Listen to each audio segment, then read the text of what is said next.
புத்த துறவிகளை மிரட்டி கோடிக்கணக்கில் பணம் பறித்த இளம்பெண்ணை போலீசார் அதிரடியாக கைது செய்துள்ளனர். அவரிடமிருந்து கைப்பற்றப்பட்ட லேப்டாப்பை போலீசார் ஆய்வு செய்த போது கிடைத்த வீடியோ காட்சிதான் மொத்த தாய்லாந்தையும் உலுக்கியது மட்டுமின்றி புத்த துறவிகளையும் நடுங்க வைத்துள்ளது.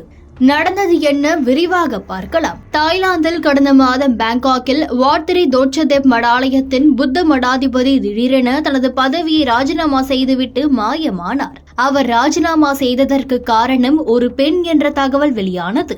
இந்த விவகாரம் தாய்லாந்தில் பூதாகரமாக வெடித்தது.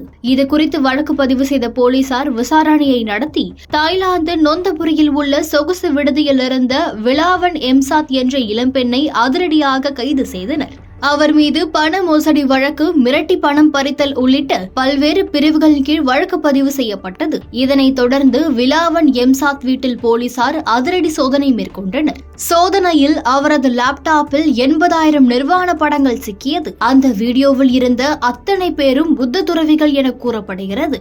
அடுத்து விலாவன் எம்சாத் வங்கி கணக்குகளை போலீசார் ஆய்வு செய்ததில் கோடிக்கணக்கில் பணம் பரிவர்த்தனை நடந்துள்ளது கண்டுபிடிக்கப்பட்டது.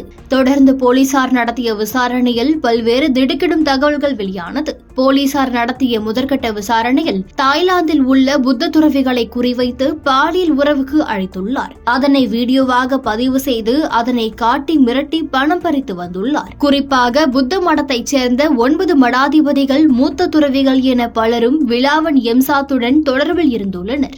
அவர்களை மிரட்டி கோடிக்கணக்கில் பணம் பறித்து அதனை ஆன்லைன் சூதாட்டத்தில் முதலீடு செய்துள்ளார். அதே சமயம் சில துறவிகள் விலாவன் எம்சாத்துடன் இருந்ததை ஒப்புக்கொண்டுள்ளனர். சில துறவிகள் மாயமாகிவிட்டனர் என்பது போலீசார் விசாரணையில் தெரிய வந்துள்ளது. இந்த விவகாரம் தாய்லாந்தில் பூதாகரமாக வெடித்த நிலையில் புத்த மடத்தில் 11 மடாதிபதிகள் உட்பட பல புத்த துறவிகள் பதவி நீக்கம் செய்யப்பட்டுள்ளனர். பல துறவிகள் தாங்களாகவே புத்த மடத்தை விட்டு வெளியேறியுள்ளனர்.